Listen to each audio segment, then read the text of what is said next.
Hello, everyone. Welcome to Healthcare Online. I'm Megan Walker, and I'm absolutely delighted to introduce to you Colin Boyd, who is not only a superstar of stage and webinars, but is also my coach. And without Colin, I would not be sitting here in front of you today. Before I was introduced to Colin's world, I was languishing around with, my old done for you agency with staff, and I really wanted to get into the scalable space. And this is the man who has helped me achieve that. Colin, how are you?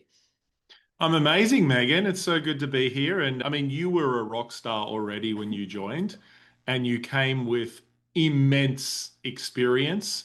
And probably just like your clients, like if someone comes with great experience, you can work with that. And they've got commitment, great experience, and it's just like boom, you follow a system and you get a result. And so, I mean, that's what you do with your clients. And I love how specialized you are, which is one of the reasons why you've seen so much success because you help a specific group of people. You're not a generalist, like you're a brain surgeon for your audience. So that's good. Well, my audience who are brain surgeons would Yeah, totally. would love to know. And I work with a lot of successful practice owners, so they're very busy people. They've got their teams. They're working away, not dissimilar to a marketing agency model. Of course, they're helping and caring and they're on the tools. They might see 8 patients a day back to back or many more day after day after day. And there's that ceiling cap of income. And it's all about leveraging staff time in order to scale and grow. A lot of people know that is a fast one-way ticket to burnout. But if they're thinking, gosh, I want to step out of that, I want to start thinking about an expert business, the confidence can really hold people back in terms of that involves me being visible. Can Mm. you talk to that fear of suddenly going from head down, bum down, doing great work to now, in order to scale, I need to be the face of my brand? Yeah, well, I do really think that a personal brand, being the face of your brand, is such a powerful positioning piece in this economy because we are in somewhat of a trust recession in the sense of, people are just more conscious of who they trust and what they trust and all the AI stuff and everything going on. Like everything's becoming less real. And I think that being a personal brand or having your face as a personal brand, even if you want to sell the practice eventually, but it's like using your face and your brand and who you are and your personality to leverage that, I think is really powerful. And whenever you do that, it's a normal human fear. Some of the core human fears of every human being is the fear of being not, accepted, the fear of being criticized, the fear of being almost found out sometimes. Like this secret fear of what if I show up and I'm not as smart as some other person, or I say something and I got found out. And not that anyone's a fraud, but it's just a human fear. Like we all have it. I remember for me, when I first started speaking, I remember my first speaking opportunity that I got paid to speak at, it was with HP. And I remember the event organizer said to me, there's going to be about 5 to 5,500 people at this event. This was my first paid speaking opportunity. And at that point, I basically died internally because I'm like, I'm not ready for this.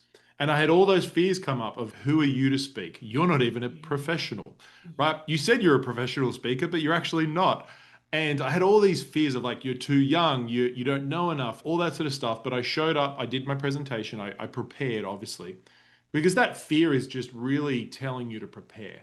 It's telling you to prepare for something important, something that will have a level of vulnerability, a level of risk to it.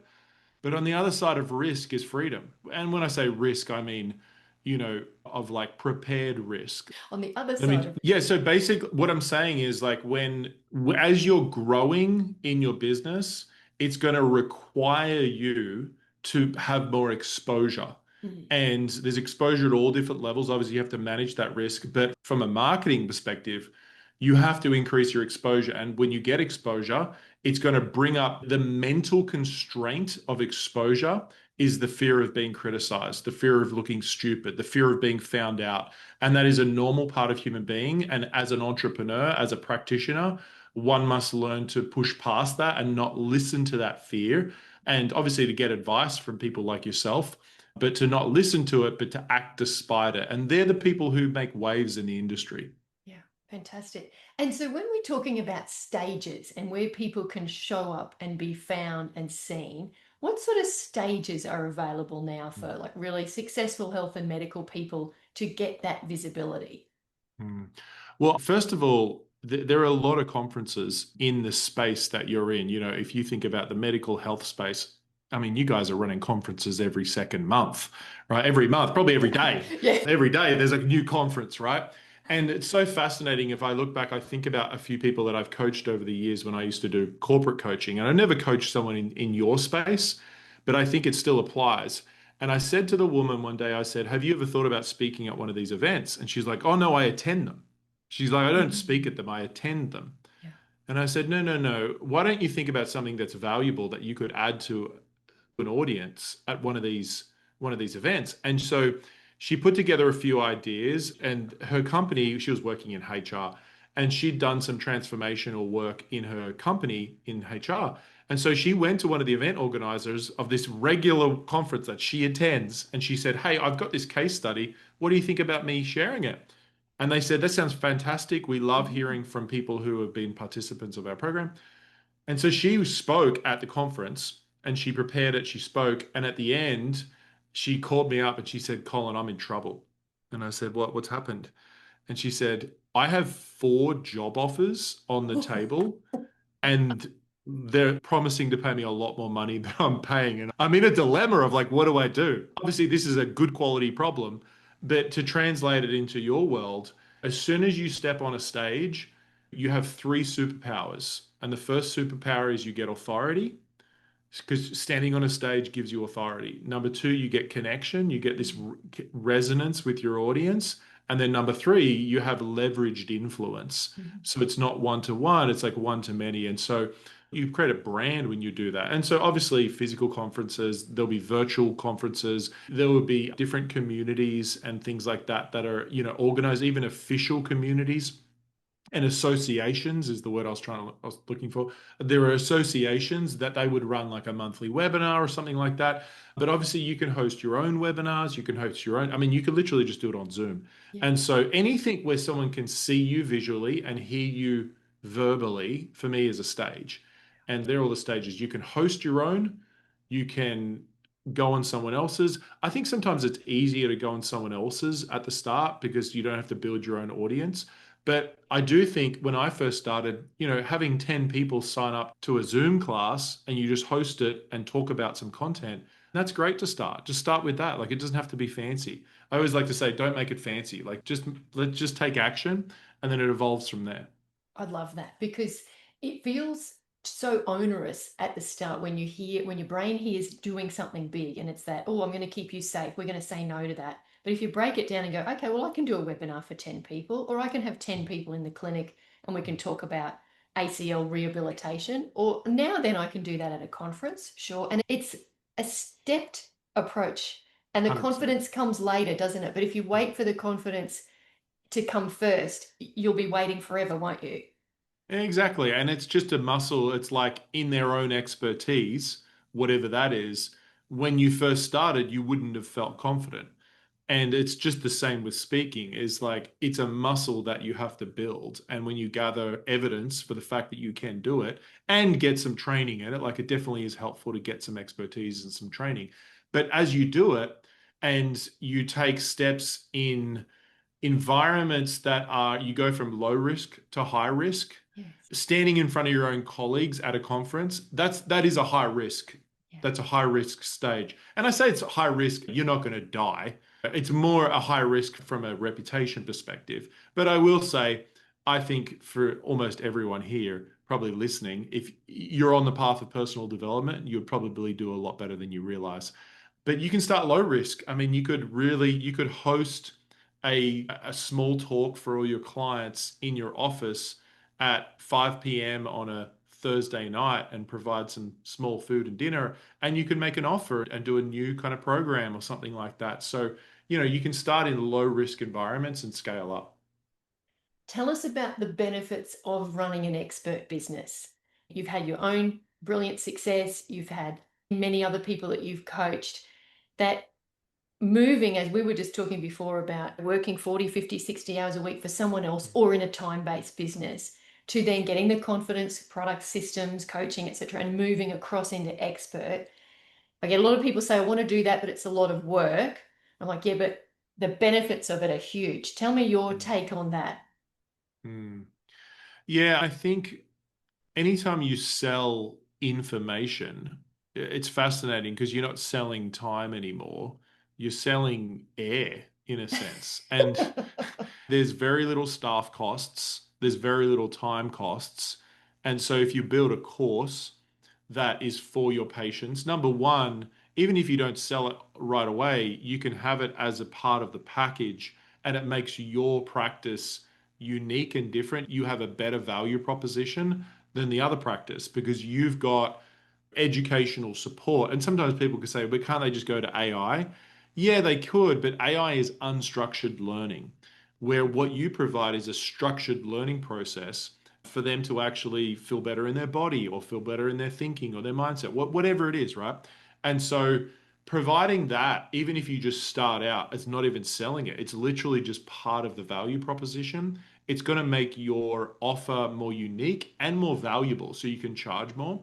The other side of things is when you're ready, launching a course or launching some sort of coaching program or coaching experience for your clients, the leverage is just incredible. Instead of being paid by one person one to one, which is great, like when you're first starting, but it leverages you out so you can get paid by, I guess it's why people do group programs, right? When you go from a one-on-one personal trainer to doing group programs, you're getting paid by 30 people instead of one person for the same hour. And if you structure it well, people are still going to get phenomenal results and sometimes even better results because they build relationships with other people. There's a whole bunch of other benefits to it. And so the model of selling content, information, and group experiences it's an unbeatable business model. The only other one that would compare is selling software. And software is one of the most profitable businesses out there. But to be frank, I think if you run an expert business, it is as profitable, if not more profitable than a software business. So good. And so some of the products that you can offer in an expert business could be a piece of software, could be an online course, could Yeah. be a membership, could be a book. Do you Yeah, want to come tell on. us? Do you want to tell us what do you offer in your business and what are you offering recently that's just been birthed? Yeah, someone asked me the other day, they said, how long did your book take to write? So the book's called One Presentation Away. And the core premise of it is that building a presentation that can sell your services is one of the most powerful tools you have to sell because you can sell from leverage, one to many. You can see, you creates connection, creates authority, all those kind of superpowers I mentioned before. And so the book One Presentation Away, it took me about 4 months to write and 17 years to curate. And I wrote it in 4 months when we were actually moving back to Australia. We were living in the US for 8 years. We moved back to Australia, and in the midst of it, I'm trying to write this book.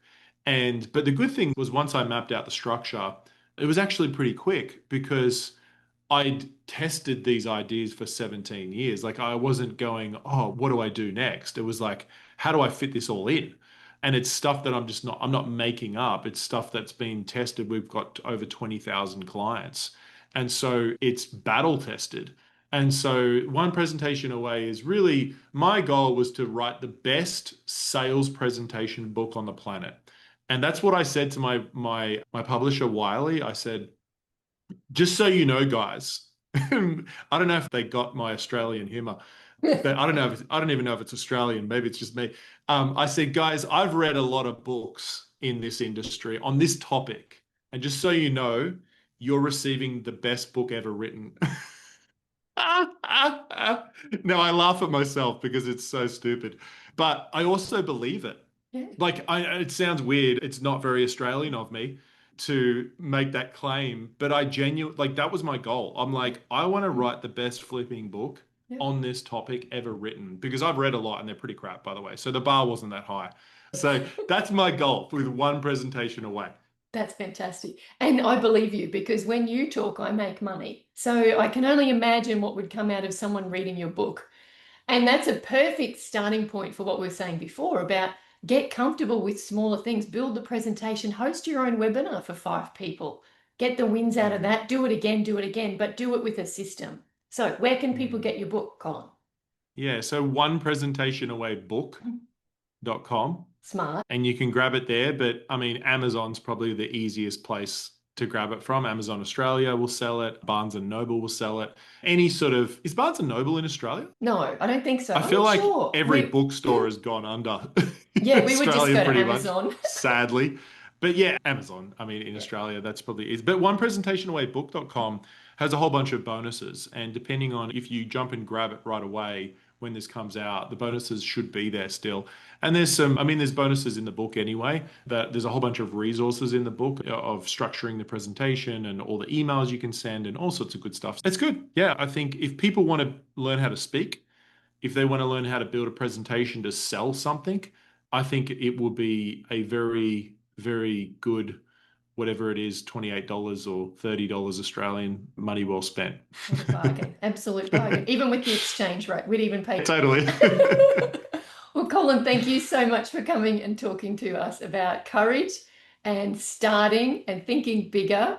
It feels like that, just do it. Just get the book and just do it. Just Mm, start imperfectly and keep going and keep mm. learning. So thank you so Yeah. much for And being. I will say as well, I tried to make it entertaining. So the book's got lots of stories. I like reading books with stories that kind of impact stuff. And my favorite chapter is the conclusion. It's only 4 pages, but I think it will really inspire people to see a change in their life. So if you grab the book, read the book all the way to the conclusion. I think it's the best 4 pages of the whole book. Okay. And don't start there. And don't start there. You'll wreck the surprise.